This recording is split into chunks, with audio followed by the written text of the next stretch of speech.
The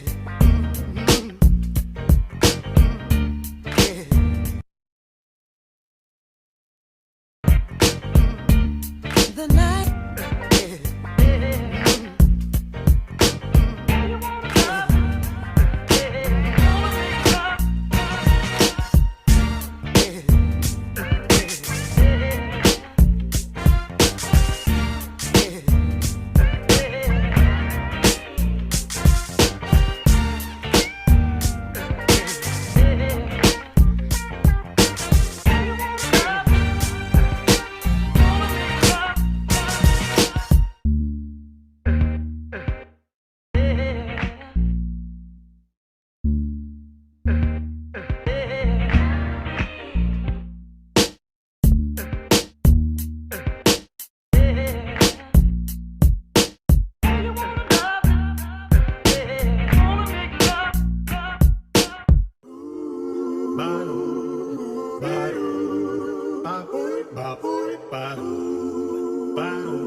Good afternoon, everyone. Thank you so much for joining us for today's live session to learn a little bit more about the Indigenous Leadership and Technology, Understanding Access and Opportunities in BC project. I'm calling you today from the First Nations Technology Council's headquarters office, which is located on Squamish Nation territory, and we're so grateful to get to work from this office and on this territory. Before we get started, where we're going to talk more about this project, I want to turn it over to Shelley Joseph. Shelley Joseph is an amazing knowledge keeper, and she's going to get our session started in a good way. Gila kesa, nugwadi hekwagila ogwa, latinlacha hegums, umpas quinquili gedzi wakas, abumpas quintilok. My traditional name is Hekwagila Ogwa. My English name is Shelley Joseph. I come from a small village called Hegums, and we are part of the Kwakwaka'wakw Nation. My father is Chief Robert Joseph, and my mother is Donna Joseph. I am currently the cultural knowledge keeper here at the First Nations Technology Council. Our head office is located on the traditional and unceded territories of the Squamish and Tsleil-Waututh people. The First Nations Technology Council's work is grounded in the belief that reconciliation and innovation go hand in hand, a concept that truly resonates with me. All of the projects and efforts are tangible forms of reconciliation, working towards a shared and sustainable future for all of us here in Canada. Adding to the many amazing programs and projects the First Nations Technology Council is doing, I am here introducing you to the Indigenous Leadership and Technology, Understanding Access and Opportunities in BC project.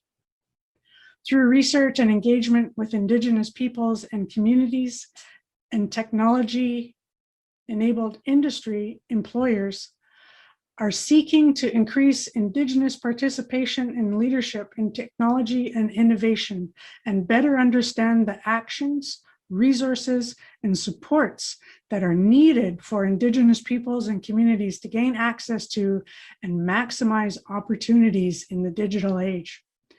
We hope you continue with us on this technology journey. Gaila Kessler. Thank you so much, Shelley, for opening up this live session in a beautiful way and grounding us so that we can talk more about this project and why it matters. Today, you're going to hear from myself, Lauren Kelly. I work at the First Nations Technology Council in the Sector Transformation Division.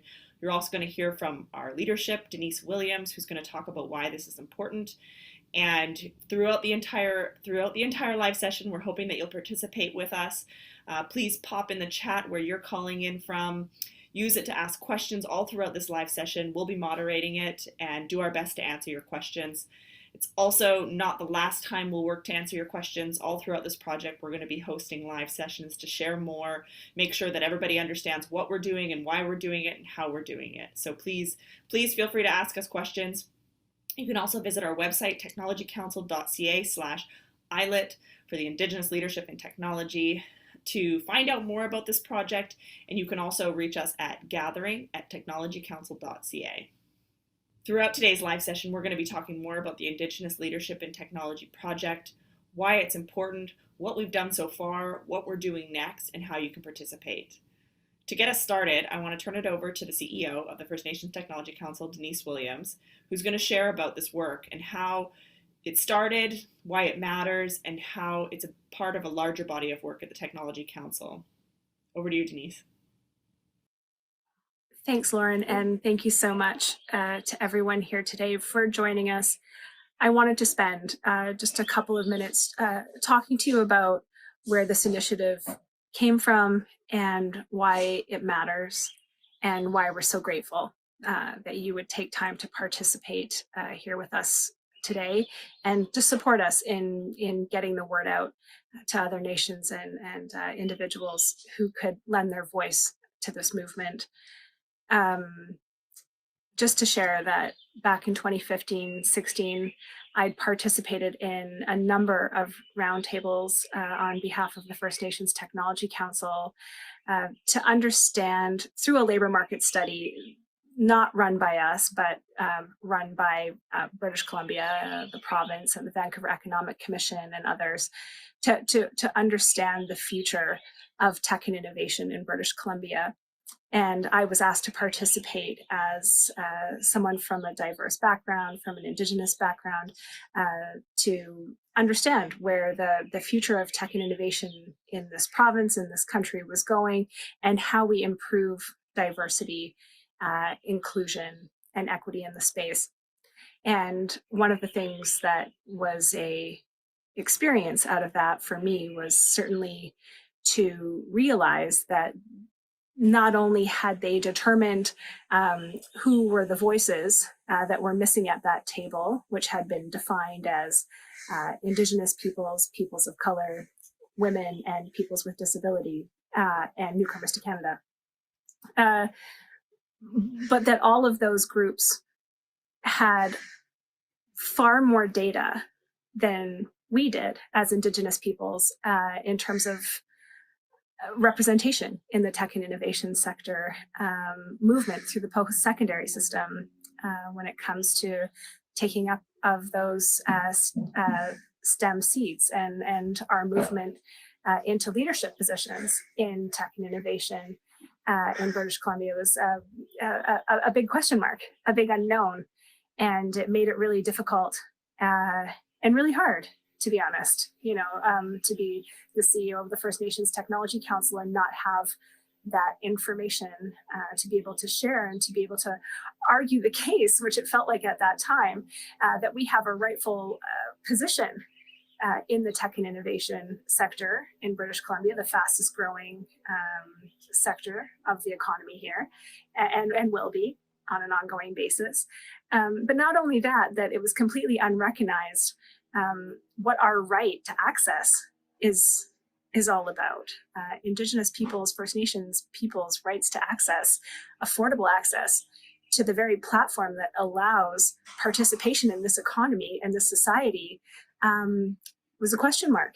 And that was the impetus to wanting to begin this work, to wanting to understand better what Indigenous peoples, us as a community, as people, what we see as our future in digital society, and how that fits into our mandate at the First Nations Technology Council to ensure that all Indigenous people have equal affordable access to digital and connected technologies, that we have the right applications and tools and capacity to advance self-determination and sovereignty in this increasingly digital society, especially accelerated by COVID-19. And we've landed here as an organization that is prepared to launch an Indigenous Innovation Institute. We have done an enormous amount of digital skills capacity development. I think we've done it in a good way. We've done it with ears open. We're very ready to iterate. We're very ready to evolve with the needs of community. And we're very ready to advocate for the resources and the investment that are required to ensure that Indigenous peoples, all of us, have access to the internet and to skills development, but more importantly, that we're leading the design of our digital future. And that's why participation in initiatives like this is so important. So thank you so much for lending your voice, and thank you so much for being part of the movement. And thank you so much for thinking about not only how this is going to support us as peoples, as nations now, but thinking about future generations who are going to be more digitally enabled, reliant, and adept than we are today. This work is incredibly important. And thank you. I raise my hands up. I know this is a challenging time for all of us, and really appreciate that you've decided to spend some of your time with us here today. So thank you, Hajka. Back over to you, Lauren. Thank you so much, Denise. I'm really excited to be here and share with you more about the Indigenous Leadership and Technology Project. I've been with the Technology Council for a number of years, currently leading the Sector Transformation Division in this project, and have been very lucky to be a part of the work that we've done, and also this work going forward and getting the opportunity to connect with people across the province. Today, I want to share with you a little bit about what we've done so far, where we're going, and how we're going to do it, and also invite you to participate in this project with us. So thank you again for taking the time. Currently, labor market projects have 5 phases. The first is engagement, the second is research, the third is strategy development, fourth is implementation, and fifth is evaluation. We're in phase 2 right now. So in phase 1, we uncovered a number of themes. We got direction from communities about what we needed to look at more, including access to technology, whether that's connectivity, hardware, software, skills. We also learned about mentorship and the role that plays in people accessing those opportunities. And where we are now is our opportunity to collect both accurate data, but also to hear from people, to hear about lived experiences, and to understand what do people want in the tech and innovation sector. Some of that might be jobs, some of that might be opportunities to work remotely from home communities. It might be entrepreneurship and building businesses using technology or in tech and innovation. And it can also be community-owned businesses. Through this work, we're also trying to understand barriers and what's in the way of people accessing those opportunities. We're also trying to understand what are those opportunities across the province. We want to ensure that we're not just looking at one region or one area of technology and the opportunities that are in that. We'll be looking at what skills are in demand, what roles are going to be hired for across the province and in all regions. And we're also going to understand, how is technology going to impact other industries, and how will that impact employment? And out of all of this work, we hope to have very clear and accurate information about how we can ensure that Indigenous people are no longer excluded from the economy, are no longer excluded from tech-based opportunities. As you've heard today, we have some big questions that we're trying to answer through this project. And next, I want to share with you a little bit about our approach and also the principles that are underlying that approach. First and foremost, the Technology Council and any work that we do, particularly when it comes to research and data collection, we work to uphold the principles of OCAP and know that community ownership over data and also the way we do this work is essential to doing it in a good way. We've engaged our partner Reciprocal Consulting to support us in this and make sure that we design this project and also connect with people in ways that respect those principles. It's also our priority to be able to hear from people and their lived experiences, storytelling and understanding from your perspective what your vision is for technology, how you want to access it, what those opportunities look like for you is essential for us being able to create a body of work that we can build from and that we can support the development of strategies and programs that can serve you. So it's very important for us that all of the ways that we engage with you create opportunities to hear from you. We're also going to be engaging with people across the province and know that where people live has a big impact on their access to opportunities. So we'll be ensuring that we reach all regions and do as much as we can to ensure that people know about this project and have that opportunity to participate in it.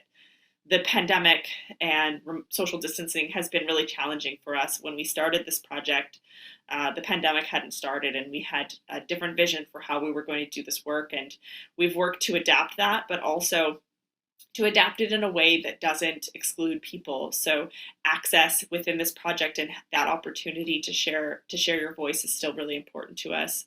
A little bit more about that. I might share next about, what are those opportunities to participate and share your voice with us? There's going to be a number of ways. The first being a survey. So we are releasing a survey in the next couple of weeks that we would love for you to participate in. We know that surveys are not maybe the most enjoyable activity to do, but this is an opportunity to anonymously share with us your perspective, what matters to you, what are your specific barriers to give us the information that we can then ensure that we're developing our programs and the work that we do in a way that's designed to serve you. The survey is going to be available in a number of ways. The first will be online. It will be linked on our website. In addition to that, we're also going to have the opportunity to do the survey over the phone. Because we know that many communities don't have access to the internet, we wanted to ensure that they still have the opportunity to participate in this work with us. So we will be implementing a number of solutions to connect with those people who are not able to receive an email from us, for example.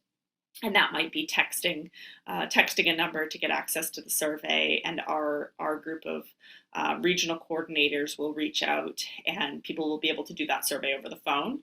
A little bit more about our regional coordinators. We have 8 regional coordinators that serve different communities across the province, and their role is really to ensure that you know who you're connecting with, and that they're going to be sharing information with you and your communities throughout this project. And we'll be posting more in the coming weeks about who they are and how you can connect with them. And that's the survey. The next way to participate in this project is through sessions. Originally designed to be in person, but because we want to continue respecting those social distancing measures and keep people safe and healthy, we are going to be hosting the sessions both online and over the phone. The sessions are going to start in September. They will be on a broad range of themes.